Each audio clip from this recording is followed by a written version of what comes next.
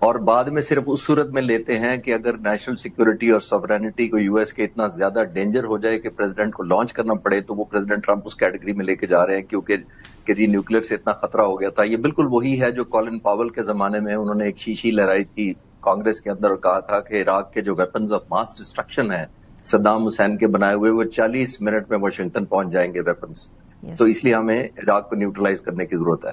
تو 2003 کی بات ہے یہ, اب تقریباً 23 سال ہو گئے. ابھی بھی ہم وہی کر رہے ہیں جو پرسیپشن اور نیریٹو یا آپٹکس بلڈ کیا جا رہا ہے نمبر 1. اور اب یہ 2 ورژنز آ رہی ہیں کہ آپ کو ضرورت ہی نہیں ہے ان کو پوچھنے کی. پریزیڈنٹ ٹرمپ انکنونشنل سے پریزیڈنٹ رہے ہیں, ورنہ پہلے بھی جنگیں ہوتی تھی ہم CNN یا چینل سے سیکھتے تھے, یا ان کی ایک فارن آفس کی کوئی فارن بیف ہوتی تھی, یا پینٹاگون میں ملٹری کی سلائیڈز بتائی جاتی تھی, کہیں نہ کہیں تو ہمیں جنگ کے بارے میں اپڈیٹ پتہ لگتی تھی. اب ہم میرا خیال ہے دن میں جب اپنا موبائل آن کرتے ہیں تو پریزیڈنٹ ٹرمپ کی کوئی نہ کوئی نئی اسٹیٹمنٹ آ گئی ہوتی ہے, تو ہمیں جنگ پہ ڈپینڈنسی انہی سے پتہ لگتی ہے. بٹ انفارچونیٹ پارٹ یہ ہے کہ ہم اس کو بلیو نہیں کرتے. دیٹس دا اسٹوری وچ از جو 22-23 سال میں فرق آیا ہے کہ دیکھیے کریڈیبلٹی, اور وہ بھی اگر پریزیڈنٹ کی ہو جائے تو وہ پھر ڈاؤٹ میں ڈال دیتی ہے. ایک بات جو جنگ کی طرف آپ اشارہ کر رہی ہیں, اس وقت ایک نیو فارم آف وارفیئر ہے. اب آپٹکس کی چل رہی ہے جنگ, دونوں سائڈیں چاہتی ہیں کہ ظاہر ہے وہ ایگزاسٹ ہو چکی ہیں. لوگ بھی برن آؤٹ ہوتے ہیں, صرف ویپنز نہیں برن آؤٹ ہوتے. عام طور پہ جنگوں میں کیا جاتا ہے کہ ویپنز ایکسپینڈ کر گئے. ہم کئی دنوں سے بات کر رہے ہیں کہ 50% امریکہ نے پریسیجن گائیڈڈ منیشن ڈسٹروائے کیے ہیں. میں یہ ایک انسٹیٹیوٹ کی پڑھ رہا تھا, نیشنل اسٹریٹجی اینڈ ایویلویشن ایک سینٹر ہے انٹرنیشنل, اس نے رپورٹ دیا اور وہ کلیم کرتا ہے کہ ہم نے پینٹاگون سے یہ رپورٹس کہیں سے حاصل کر لی ہے, جس کے مطابق وہ کہتا ہے کہ پریسیجن گائیڈڈ منیشن 50% ایکسپینڈ ہو گئے ہیں, پیٹریاٹ 45% اور 35% تقریباً ٹاما ہاک میزائل جس نے اوفینسو لانچ کرنا, that means offensive and defensive ان کے لانچ ہو چکے ہیں. 11 بلین صرف 6 دن میں خرچہ گیا تھا. 90 صرف پیٹریاٹ بن سکتے ہیں ایک سال کے اندر, جو اس وقت امریکہ کی کیپیسٹی ہے, جس کا مطلب ہے کہ 15-20 سال تو آپ کو چاہیے آئیڈیلی اسپیکنگ, اگر کیلکولیٹر سے پوچھے تو. لیکن ہیونگ سیڈ دیٹ, ایک اور ایلیمنٹ بہت جو خطرناک ہے امریکہ کے فیور میں جو نہیں جا رہا, وہی دیکھیے کہ پریزیڈنٹ ٹرمپ نے صرف جنگ عراق سے نہیں جیتنی. امریکہ کی وار پریپریشن صرف ایران اسپیسیفک نہیں ہوتی. امریکہ کی ہے اسرائیل کو ہر کانٹیجنسی کو سپورٹ کرنا, ویپن وائز اسپیشلی, میں ملٹریلی بات کر رہا ہوں, نمبر 1. نمبر 2, اس نے یوکرین اتنا عرصہ سپورٹ کیا 5 سال سے, تبھی وہ سسٹین کر پایا. نمبر 3, آپ نے دیکھا وہ تائیوان کے معاملے پر چائنا کو ڈٹر کرنے کے لیے یہی ویپن یوز ہوتے ہیں. جب آپ کے ویپنز ڈپلیٹ ہو رہے ہیں تو آپ کی ونڈو آف ولنریبلٹی خود آپ نے کھول دی ہے. اور ونڈو آف ولنریبلٹی کسی ملک نے امریکہ پر حملہ کر کے ونڈو نہیں کھول دی, امریکہ نے خود حملہ کر کے کھولی ہے. تو ایلیمنٹ آف بارگین کہہ لیں لانگ ٹرم میں, جو ڈیٹرنس کے سینس میں چائنا کے اوپر, رشیا کے اوپر اوبلیگ یوکرین کم ہوتی جا رہی ہے. میرا خیال ہے پریزیڈنٹ ٹرمپ کو یہی ریئلائز کروایا جا رہا ہے کہ ملٹریلی ایکسپوز ہم جتنا ہونا تھا یا ہو گیا, اب ہمیں ایک فیس ایگزٹ چاہیے. دیکھیے $13 بلین کا جو aircraft carrier George Ford ہے, ابھی وہ تقریباً 309 دن کے بعد امریکہ پل بیک کیا جا رہا ہے. میں ہیومن برن آؤٹ کی بات کر رہا ہوں, دس از 10 months. تو اب پریزیڈنٹ ٹرمپ کو ٹیک ہوم نہیں ملا, اسی لیے ملٹری وہ اچیو نہیں کر پائی. تو آئی تھنک ون ون کا اس وقت سچویشن چل رہی ہے, جس وقت پریزیڈنٹ ٹرمپ ایک دفعہ ویپنز کی شارٹیج ہوئی ہے, ہیومن برن آؤٹ ہو رہے ہیں.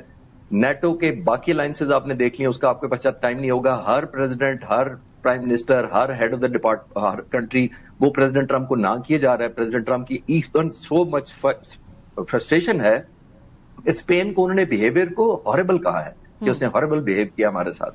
تو میں ساروں کو کنورج کرتا ہوں تو پریزیڈنٹ ٹرمپ کے پاس آپشنز کم ہوتی جا رہی ہے, ایران کے پاس بھی کم ہوتی جا رہی ہے. میں اس کا ساتھ نہیں دے رہا کہ ایران کے پاس بہت آپشن ہے, ادھر بھی لیوریج نہیں ہے.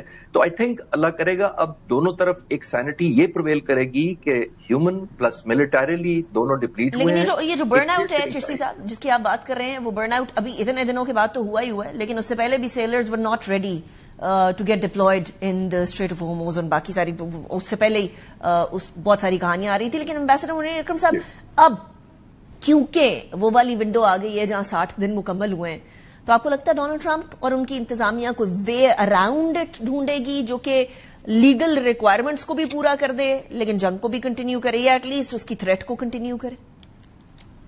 یہ میرے خیال میں ٹرمپ صاحب کو کوئی پرواہ نہیں ہے لیگل ریکوائرمنٹس کی.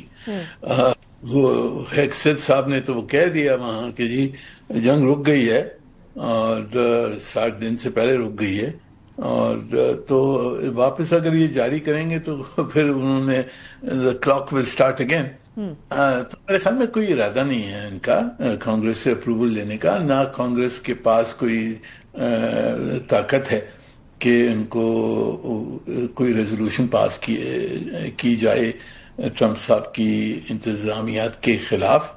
تو یہ تو فیصلہ وائٹ ہاؤس میں ہی ہوگا، جو یا معاہدہ یا جنگ واپس اگر شروع کروانی ہے تو یہی فیصلہ وہیں ہوگا ٹرمپ صاحب کے. سو کانگریس کیا ریڈنڈنٹ ہو گئی پھر ایمبیسڈر صاحب؟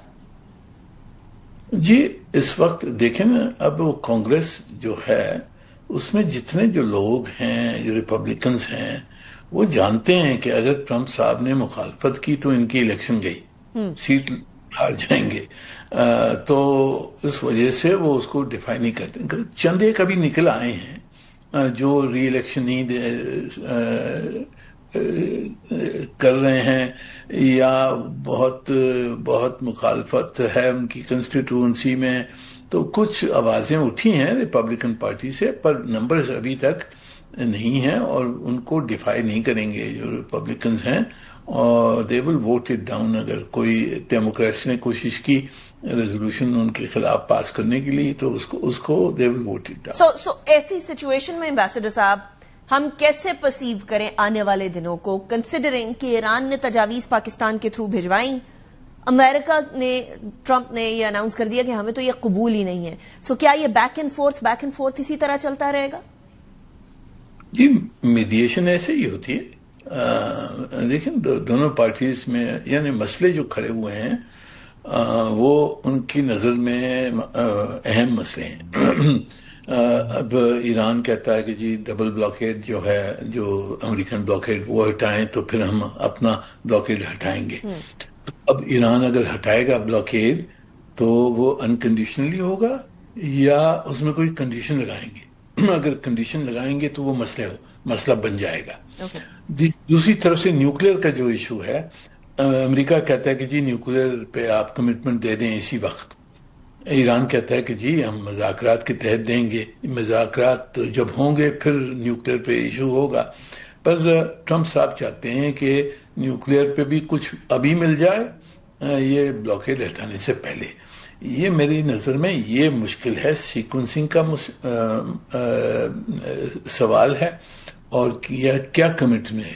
ایران کنڈیشنلٹیز ہیں ہارموز پہ، اور امریکن شرط کی جو نیوکلیر چاہتے ہیں وہ کب ان کو مل سکے گی اور کیا ایران کہہ سکتا ہے اس وقت. اوکے رائٹ، چلیے بریک کی طرف چلتے ہیں، بریک کے بعد واپس آتے ہیں and then will continue with the discussion. Welcome back after the break. Shashi صاحب let's go back to you.